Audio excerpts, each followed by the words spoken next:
Hi guys, welcome back to my channel. Today I'm going to be filming a very exciting video. Life of a Showgirl recently came out and I have a little series on my channel where I recommend books based on songs, specifically a lot of the time Taylor Swift songs. And so I thought I'd do that for this album. I've got a song for every single track. Some relate more than others, but I've tried my hardest. I'm not going to talk a crazy amount about each book because we will be here forever. Obviously the first song on the album is The Fate of Ophelia, one of my favourites personally. We kind of follow someone feeling like they're doomed, they're in some sort of trap, are in like this cycle, and then this person comes along and breaks them out of this cycle. The first book I want to recommend is because I saw a Instagram reel that my friend actually sent me, and it was of The Fate of Ophelia to Tangled. It matched so well about her being locked up in the tower and you're just honing your powers and now she can see it all, like kind of being like about Mother Gothel. So this is very niche, but I recently read a retelling of Tangled, which is Tangled Up in You by Christina Lauren. It matches this song so incredibly well, and it's my favourite film of all time. Obviously the story of Tangled, she's a lost princess, she gets kidnapped and locked up in a tower,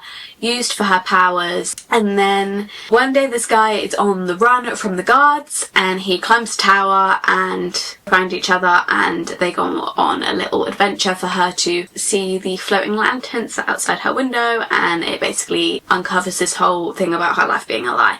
In the Tangled Up in You retelling, it's obviously a retelling, so it's along similar lines. It actually gets a lot darker than you think, but instead we follow this girl who's grown up on a farm, I think it was, with her parents, and her parents have always been like, you're not allowed to go out, you're not allowed to have a phone, you're not allowed to see your friends. Very protective of her, but she's allowed to end up attending college, and that's where she meets Fitz, who takes her on a bit of an adventure so that she can figure out something about her life. And I don't want to spoil anything, but obviously it follows a very similar plot line to Tangled, so that suits the song really well. The other one is The Invisible Life of Addie LaRue. I think this goes really well with it because basically Addie LaRue kind of made this deal where she gets to live her whole life never being remembered, and she was free and she could do whatever she wanted because she was never remembered by people. Like the second they turn her back on her, they no longer remember that she exists. But in the end it starts getting very lonely that no one ever remembers her and she can't ever have relationships with people, and then one day she meets this boy who does remember her, and it's kind of like broken the cycle for her. Next track we've got is Elizabeth Taylor. So Elizabeth Taylor was this actress and she was told like she had so many husbands, and that's actually what the person that this book is based on, which is The 7 Husbands of Evelyn Hugo. So obviously if the song's going to be called Elizabeth Taylor, I'm going to recommend you the book that is literally based on Elizabeth Taylor. In Elizabeth Taylor we kind of go through the similarities between Elizabeth Taylor's life and Taylor Swift's life, and she's kind of asking like, will this one be forever? Because she has had all these men that she's tried to make it work with and it never works, and she's like, is this one going to be forever? Obviously this book isn't like Elizabeth Taylor's life, it's just very loosely based on it, but it still goes very well with the song. So we follow Evelyn Hugo, and she was a massive Hollywood actress back in the day, and she now wants to do a little bit of a tell-all, and we basically follow this woman go to see Evelyn Hugo, and Evelyn Hugo is telling her all these stories. It's basically separated between her different husbands. Next one we've got is Opalite, and I feel like this could apply to many different romances. So this book probably isn't like the most related to the actual story of the song, but if you've been on TikTok and you've read this book, you probably have seen all the references, and that is Onyx Storm. So in Opalite it says, you were dancing through the lightning strikes, sleepless in the Onyx Night. Now the sky's Opalite. Obviously lightning strikes, Violet, and Onyx Night. Onyx Storm. So this is the third book in the Fourth Wing series if you've not read this. I don't want to spoil anything, but we follow Violet. She knows her facts and she's supposed to go into the scribe quadrant. That's what she's planned for her whole life, that's what she's good at. And then her mum then says, actually you're going to go into the writer's quadrant in this school. So she ends up going into the writer's quadrant. She's very under-prepared for it and she has to kind of use her wits to get around it, and there's a romance in it. So it doesn't really like follow the story of Opalite that much. I mean, I think Opalite could literally be any romance ever. I'm just saying Taylor, it is a bit sus that you've said lightning strikes and onyx next to each other. Next book we have is Father Figure. I mean, in the film she kind of was like being very vague about it, but I think we all know kind of who it's about and the situation that it's about. So it's kind of like starts off with the song being from the man's perspective, where he's like, I'm the father figure, you know, I've got all the money, I make the deals with the devil, my dick's bigger, and being a very cocky guy.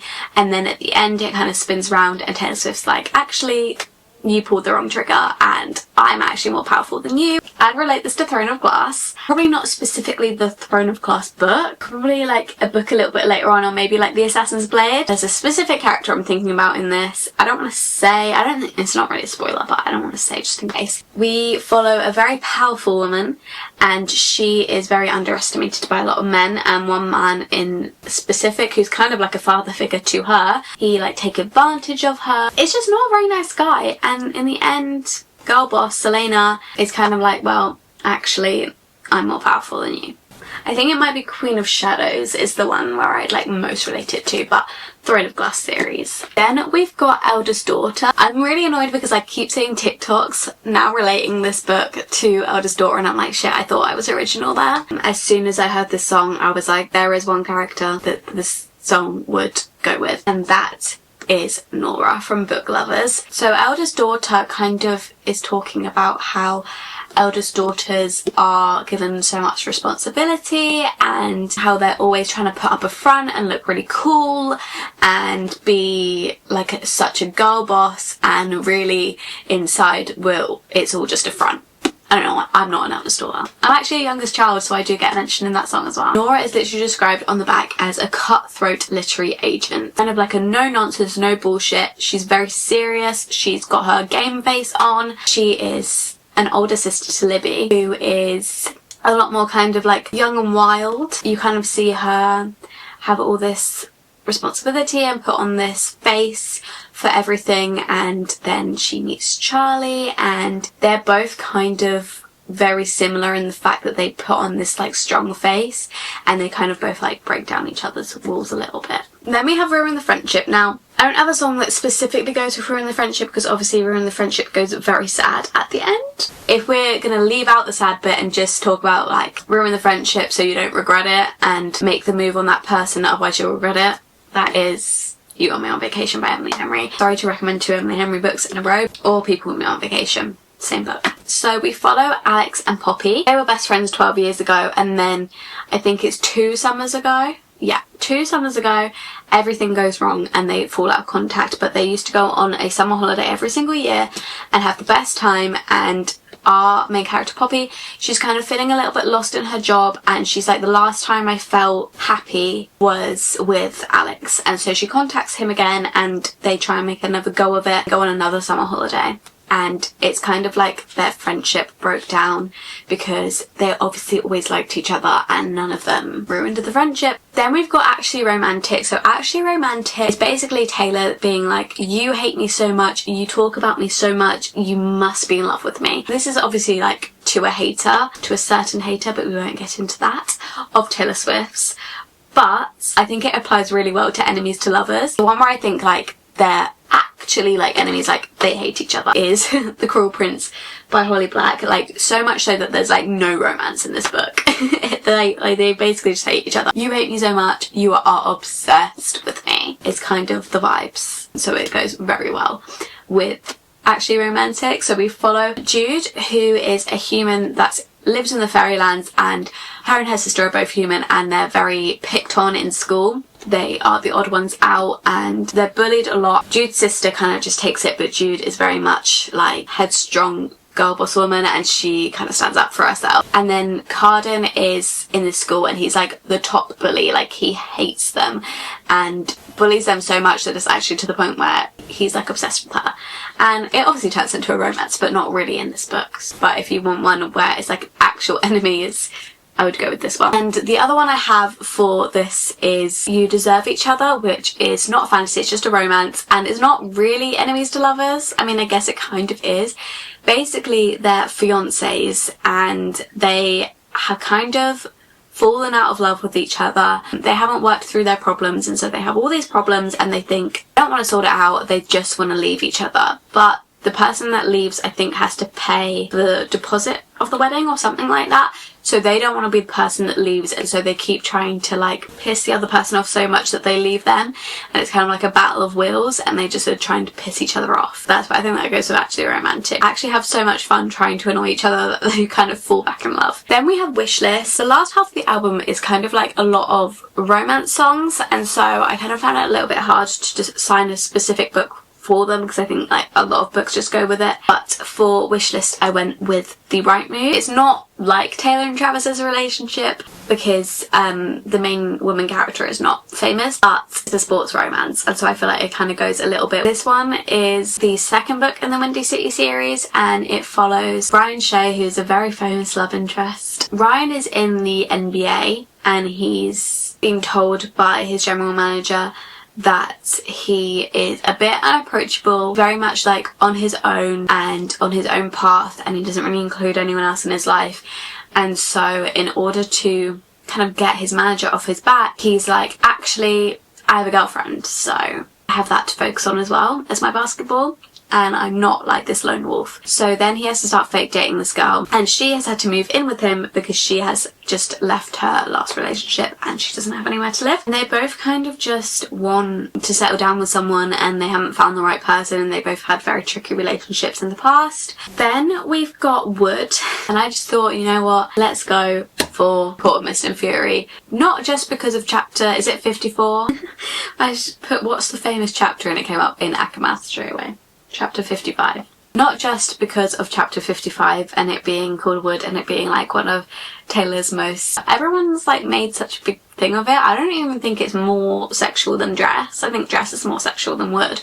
But I think it's just because it's such a like funny little play on words that she does. So not just because of chapter 55, but also chorus, I think it was, kind of goes with it. All of that bitchin' wishing on a falling star, I feel like kind of gives Feyre a little bit, and when she would draw the little stars on the dresser, and it's you and me forever dancing in the dark. I don't want to say anything because I don't want to spoil anything. If you know, you know. And I think that very well goes with this book. Basically, if you don't know what ACOTAR is about, I don't know how, but we have Feyre, and she is a human, and she comes from a very poor family. And so she goes out shooting to get dinner for her family, and she ends up shooting this wolf, but it actually ends up being a fae who has shifted into a wolf. So she gets taken to the Fae land. As punishment, she's like trapped in this castle. It was kind of like a Beauty and the Beast retelling. And we've got Cancelled. I've struggled for ages to think of one for Cancelled, but then I thought of Magnolia Parks. So Magnolia Parks basically follows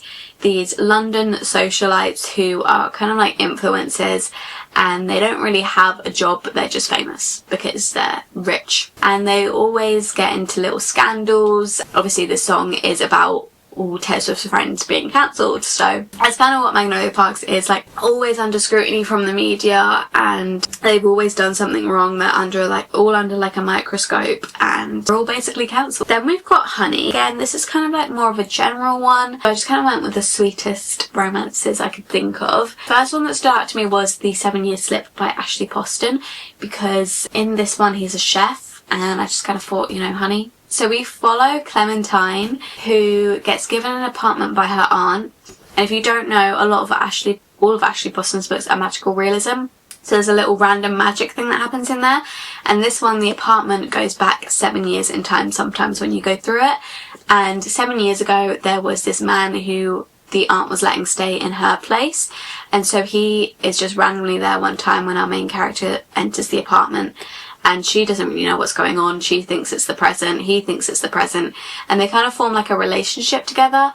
But he's obviously from the past. I don't know, I thought the cover kind of gave the song. And I'm just trying to think of like the sweetest romances. The other one I would say is Out on a Limb. That's such a sweet romance, and it basically follows Wyn, who has a one-night stand with Beau, and she ends up becoming pregnant from that one-night stand, decided to co-parent as friends, and obviously it moves into a relationship but it's just very sweet. The last song we have is Life of a Showgirl, and I've seen a lot of people say that the favourites for this one, but I haven't read the favourites yet, so I can't recommend that one.